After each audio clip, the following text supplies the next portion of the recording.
Last class में हमने समझा था कि ब्रिटिशर्स ने किस तरह से एक्सपेंस किया था इंडिया को, कैसे इंडिया के जो रूलिंग एरियाज़ थे बंगाल, बिहार, कर्नाटका, पंजाब, सिंध, इन एरियाज़ पे उन्होंने अपना कंट्रोल इस्टेब्लिश किया था। और at the last of the topic हमने समझा था एडमिनिस्ट्रेशन को, कि किस तरह से एडमिनिस्ट्रेशन सेटअप ब्रिटिशर्स करते हैं। मतलब जो स्टेट्स थी वो दो तरह से डिवाइड हो चुकी थी।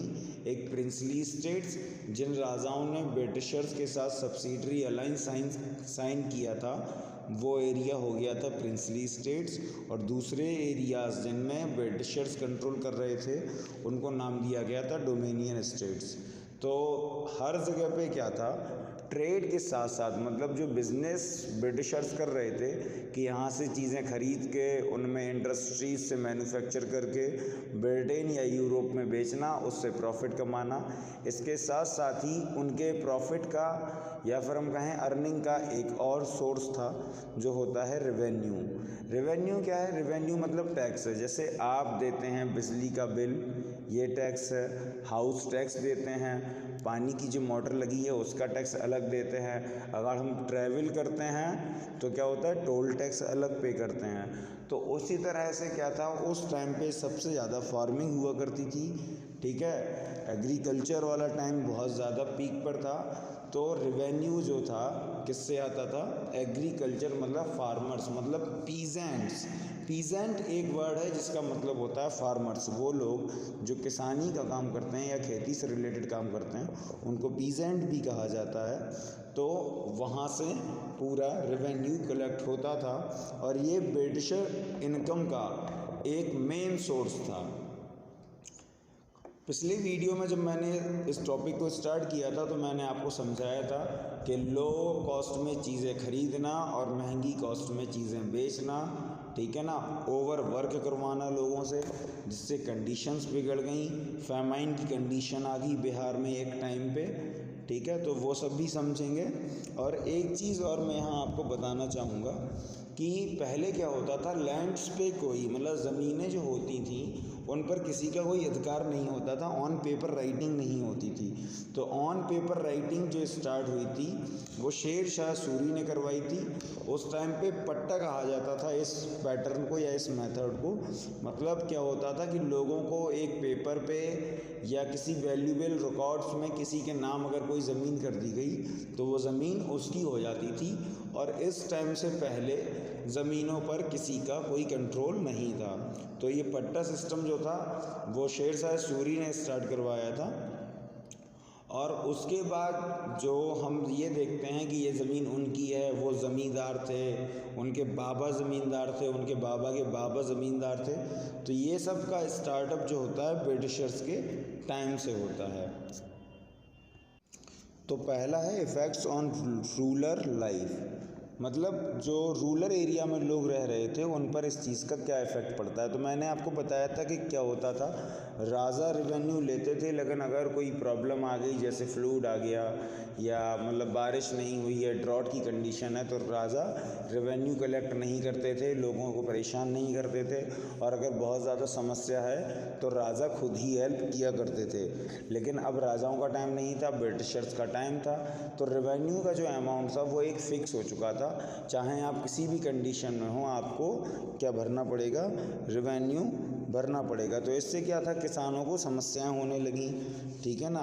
गाँव के जो प्रधान होते थे या हेडमैन होते थे या मुखिया भी कह सकते हैं, उनको इन चीज़ों के बीच में रखा जाता था। मतलब वो एज अ मीडिएटर वर्क करते थे, क्या? रेवेन्यू पे कराने के लिए।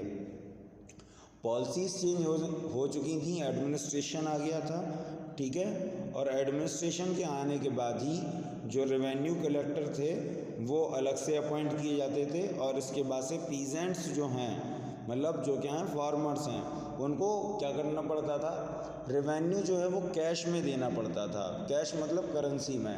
तो अब जब कैश में देना पड़ेगा, उससे पहले क्या होता था, मान लो आपने जो फसल की किसान ने, वही किसान उसने राजा के यहाँ एज अ रेवेन्यू दे दी। लेकिन अब क्या है, कैश में देनी है। तो क्या होता था, लोग कैश क्रॉप्स को प्रोड्यूस करने लगे। कैश क्रॉप्स मतलब वो क्रॉप्स जिनको आप फसल उगते ही बेच सकते हैं, तो ऐसी क्रॉप्स को लोग करने लगे और उससे क्या हुआ, कैश के फॉर्म में रेवेन्यू भरना लोगों ने स्टार्ट कर दिया। Second is the revenue system. Revenue system मतलब रेवेन्यू किस तरह से कलेक्ट होता था, तो रेवेन्यू सिस्टम 3 तरह से आए, ठीक है ना। परमानेंट सेटलमेंट आया, रियोटवारी सेटलमेंट आया, महलवारी सेटलमेंट आया, सबसे पहले इजारदारी सेटलमेंट आया, तो ये सब हम बाद में पढ़ेंगे।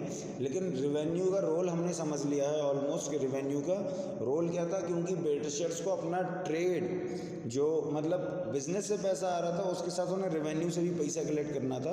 वो इंक्रीज करना चाहते थे अपने फाइनेंशियल रिसोर्स, मतलब कि पैसा कहाँ से वो इंडियन से लें। तो इस तरह से क्या हुआ, मैक्सिमम ट्रेड, ज़्यादा से ज़्यादा ट्रेड करना उन्होंने स्टार्ट किया। इंडिया से रॉ मटेरियल खरीदे, ठीक है, चीप कॉस्ट में रॉ मटेरियल खरीदे जाते थे।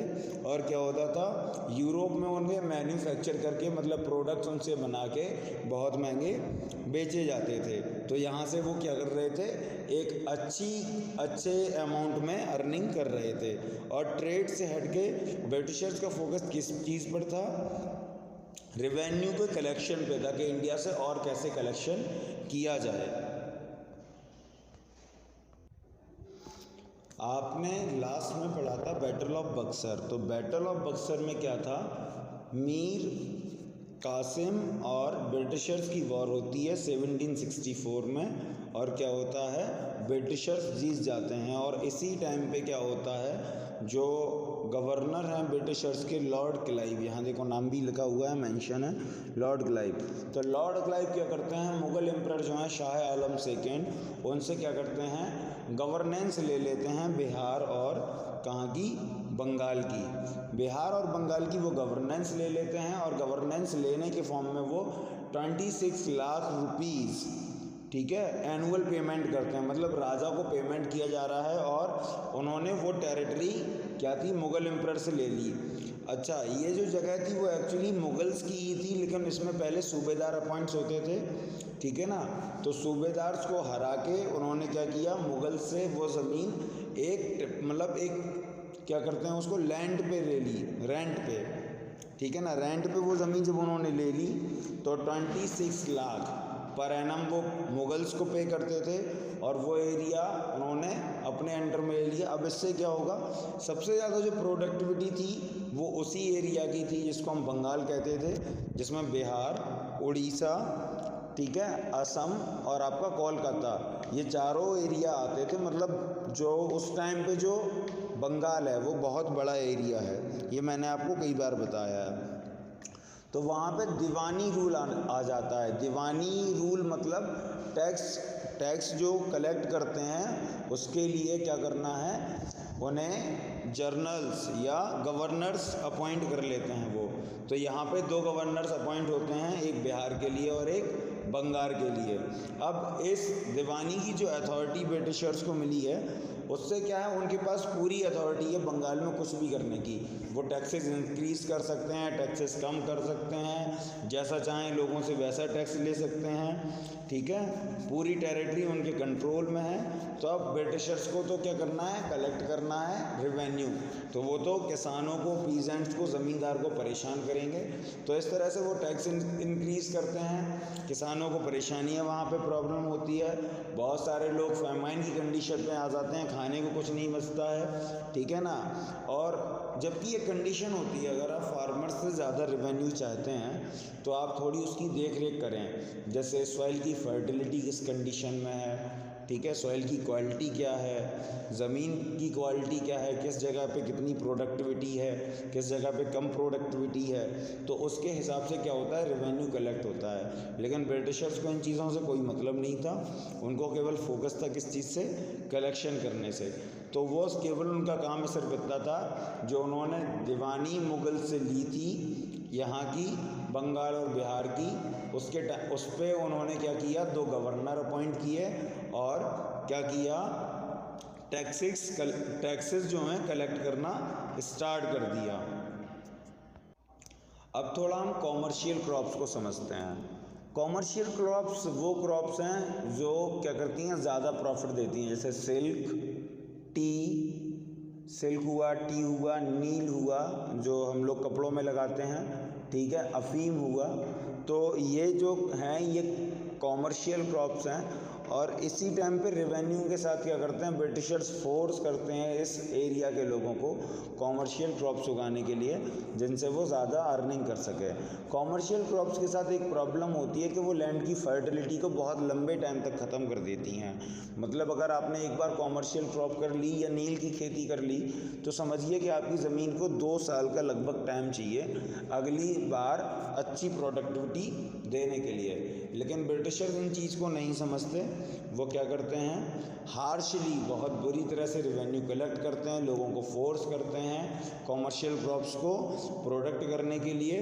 तो जो छोटे छोटे पीजेंट्स हैं या छोटे छोटे फार्मर्स हैं वो परेशान हो जाते हैं, ज़मीनें छोड़ देते हैं, घर छोड़ देते हैं, माइग्रेंट्स बन जाते हैं, घरों से निकल जाते हैं, अपने कोई जंगल में भाग जाता है। तो उनके पास कोई ऑप्शन नहीं रहता, या तो वो मतलब परेशानियां झेलें या घर छोड़ के जंगलों में भाग जाएं। तो यही कंडीशन उनके पास बसती है। तो एक टाइम क्या होता है, धीमे धीमे जब इंसान परेशान हो जाएगा तो ये एग्रीकल्चर की जो प्रोडक्टिविटी है ये डिक्लाइन हो जाएगी। लोग मना करने लगेंगे इस चीज़ को फार्मिंग करने के लिए। और इसी के साथ साथ ट्रेड और कॉमर्शियल क्रॉप्स चल रही थी। तो कॉमर्शियल क्रॉप जब चल रही थी तो लेबर्स की रिक्वायरमेंट होती है, ठीक है ना। जैसे नील बन रही है तो उसका एक अलग प्लांटेशन होता है, उसमें एक लेबर को क्या होता है, लगभग 2 दिन या 2.5 दिन तक एक बड़े बकेट में रह के उसे, जैसे हम लोग मतलब वो कुछ अगर बनाते हैं तो उसको घुमाते रहते हैं। ये मैं आपको एक वीडियो में समझा दूंगा कैसे इस चीज़ की क्या नील की खेती होती थी। जैसे मान लीजिए आप दूध में शक्कर मिला रहे हैं तो चीनी के साथ क्या करते हैं, चम्मच को घुमाते रहते हैं। तो वैसे ही नील की खेती में जब प्रोडक्शन होता था तो वैसे ही एक किसान को एक बड़े बर्तन में खड़े होके वो क्या होता था, स्टिक या चॉप चलाना पड़ता था जिससे नील ऊपर नीचे होती रहे। तो इस तरह से अब लगातार कोई इंसान अगर 30 से 35 घंटे खड़ा है तो ये उसके लिए बड़ी परेशानी वाली बात है। तो इस तरह से क्या होता, लेबर्स के साथ बहुत हार्शली, बहुत बुरी तरह से ट्रीटमेंट हो रहा था। लोग सफ़र कर रहे थे बंगाल में, ठीक है। और सबसे बड़ी समस्या ये भी थी कि यहाँ से रॉ मटेरियल, इंडिया से रॉ मटेरियल जो था वो बहुत ही लो कॉस्ट में ख़रीदा जा रहा था और बेचा जा रहा था बहुत अच्छे रेट पे, ठीक है ना। तो जैसे वीवर्स ऑफ सिल्क हैं, सिल्क बुनने वाले जो लोग हैं उनसे ज़्यादा काम कराना, ठीक है। जो लेबर्स हैं जो टी बाग्स में काम कर रहे हैं या फिर नील की खेती में काम कर रहे हैं उनसे ज़रूरत से ज़्यादा काम कराना। तो लोग थक गए, लोग हार गए, परेशान हो गए बहुत बुरी तरह से। और इस तरह से क्या होता है, एक फेमाइन की कंडीशन आती है 1770 में बिहार में। तो यहाँ से एक क्वेश्चन ये बन सकता है कि बिहार में फेमाइन कब आया ब्रिटिशर्स पीरियड में, तो 77 में आया। एक नंबर का क्वेश्चन आपका ये बन सकता है कि बिहार में दीवानी कब स्टार्ट हुई, तो after the battle of Buxar, मतलब 1765 में स्टार्ट हुई। उस टाइम पे गवर्नर कौन था, तो लॉर्ड क्लाइव उस टाइम पे गवर्नर थे, ठीक है ना। और इस तरह से आपके क्वेश्चंस आ सकते हैं। इसके बाद क्या होता है, एक इंसान का रोल यहाँ पे आता है जिसका नाम है लॉर्ड कॉर्नवालिस। कॉर्नवालिस क्या है, कॉर्नवालिस एक इस तरह का इंसान है जिसको बहुत इम्पोर्टेंस दी जाती है ब्रिटिश एडमिनिस्ट्रेशन को सुधारने में। मतलब एक ऐसा पर्सन जिसने ब्रिटिश एडमिनिस्ट्रेशन को इंटरनली अंदर से सुधारा, चीज़ों को कंट्रोल में किया और अच्छी तरह से किया जिससे लोगों को कम से कम परेशानी हो। तो जैसे इस टाइम पे क्या था, पीजेंट्स बहुत परेशान थे, ठीक है। शायद जो हम आगे पढ़ने वाले हैं उसमें क्या हो, पीजेंट्स या तो सुख में आ जाएं, बहुत अच्छे से रहने लगें, खुशी से रहने लगें, या बहुत ज़्यादा बुरी कंडीशन में भी आ सकते हैं, या ओके कंडीशन में आ सकते हैं। तो हमें ये समझना है, ठीक है ना। तो हम परमानेंट सेटलमेंट को समझेंगे जो आया था 1793 में। इससे पहले एक चीज़ और समझ लीजिए, ठीक है ना, कि जो फेमाइन का टाइम था 1770 का, उस टाइम पे क्या था, almost 1/3 of population of Bihar, 1/3 population of Bihar, मतलब अगर 100 लोग हैं तो उसमें से 30 लोगों की मौत हो जाती है इस फैमाइन के टाइम पे। तो नेक्स्ट अब हमें क्लियर करना है क्या, परमानेंट सेटलमेंट। ये केस स्टडी है, परमानेंट सेटलमेंट क्या है हमें ये समझना है। इससे पहले हम एक सिस्टम को समझेंगे। एक और सिस्टम परमानेंट सेटलमेंट से पहले होता है, या एक और सेटलमेंट कह सकते हैं आप उसको, या सेटलमेंट या सिस्टम आप जो भी कहना चाहें वो कह सकते हैं। तो थोड़ा सा फिर बैकग्राउंड में चलेंगे। 1764 में बैटल ऑफ बक्सर ब्रिटिशर्स के कंट्रोल में आ गया बिहार, बंगाल, उड़ीसा वाला एरिया। उसके बाद क्या होता है 1772 में, मतलब 1772 इस टाइम पे एक सिस्टम आता है जिसे कहते हैं इज़्ज़तदारी सिस्टम, ठीक है ना।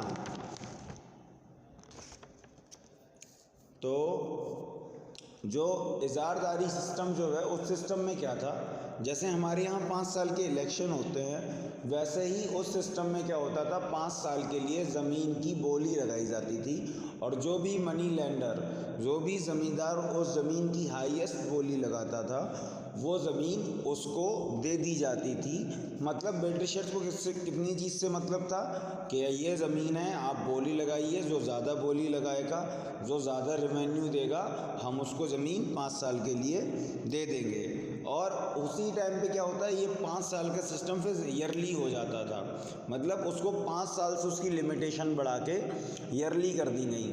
तो इस सिस्टम में क्या था,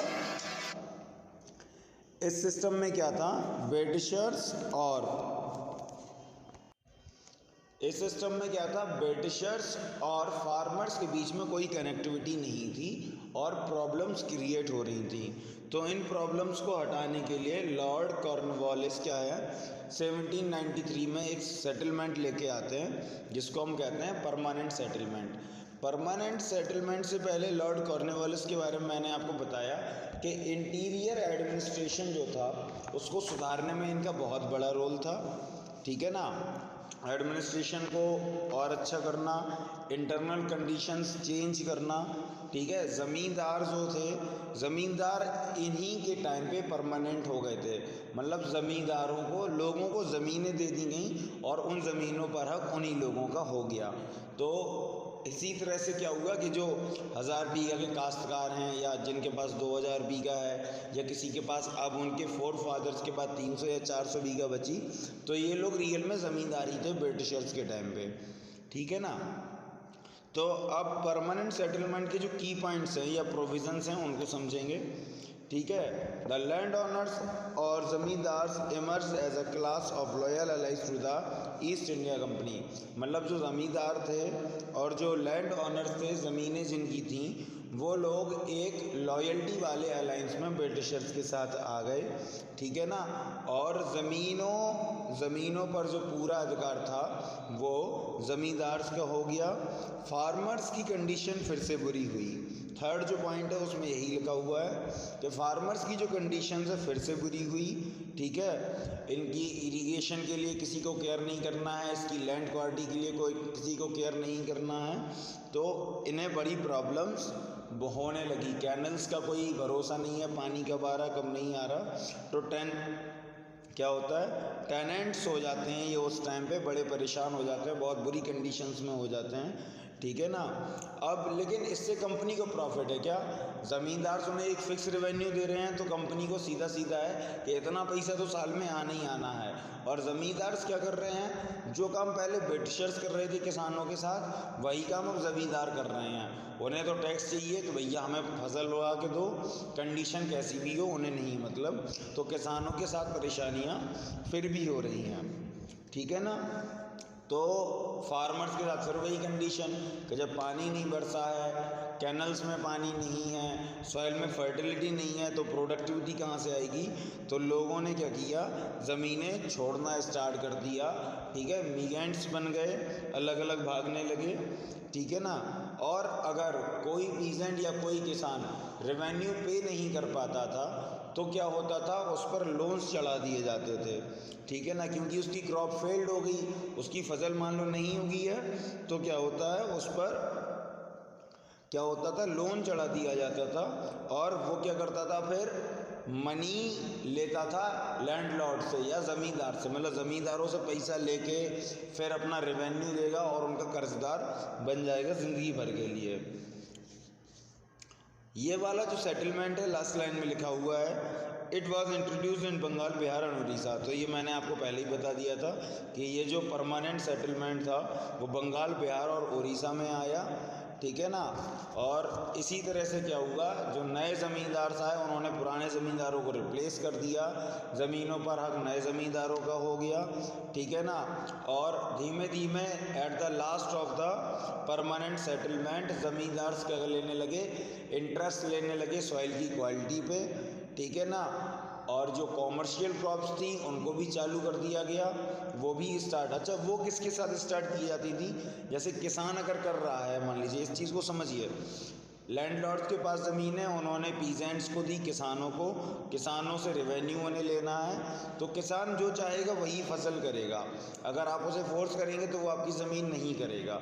तो लेकिन जब कंडीशन क्या होती थी, किसान लोन में है, उसने ज़मींदार से लोन लिया है, तो उस कंडीशन में ज़मींदार उसे फोर्स करते थे कॉमर्शियल क्रॉप्स करने के लिए। तो इस तरह से क्या था, कॉमर्शियल क्रॉप भी इस टाइम पे चल रही थी। इसके बाद अगले वीडियो में क्या है, हम महलवारी सेटलमेंट और रियोटवारी सेटलमेंट को समझेंगे। ये दो अलग अलग सेटलमेंट्स हैं। ये जो महलवारी सेटलमेंट है ये 1822 मतलब परमानेंट सेटलमेंट के बाद आया, हॉल्ट मैकेंजी इसको लेके आए थे। और जो रियोटवारी सेटलमेंट है वो थॉमस मुनरो लेके आए 1820 में। अच्छा, अब इस चीज़ को थोड़ा समझ लीजिए, महलवारी सेटलमेंट 1822 और रियोटवारी सेटलमेंट 1820, मतलब 2 साल के स्पेस से। तो इसका मतलब ये नहीं है कि रियोटवारी सेटलमेंट जो था वो 2 साल में गायब हो गया या महलवारी सिस्टम ज़्यादा अच्छा था।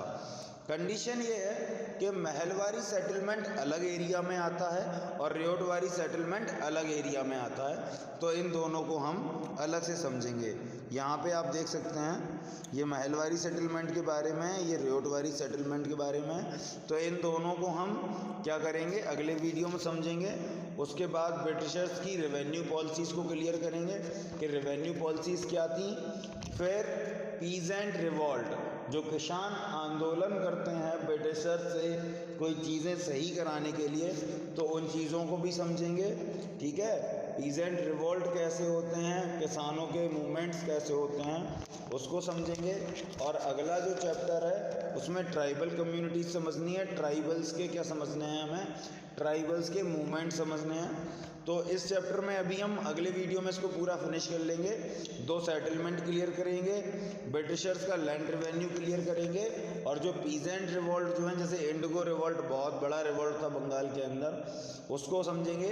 क्या होता है कि इंडिगो की फार्मिंग से लोग नाखुश हो जाते हैं और मना कर देते हैं कि हम नहीं करेंगे, तो वो एक रिवॉल्ट एक पीक पॉइंट पे पहुंचता है, तो उसको हिस्ट्री में इंडिगो रिवॉल्ट के नाम से समझा जाता है। तो बाकी की सारी चीज़ें जो बची हुई हैं वो हम अगले वीडियो में क्लियर करेंगे।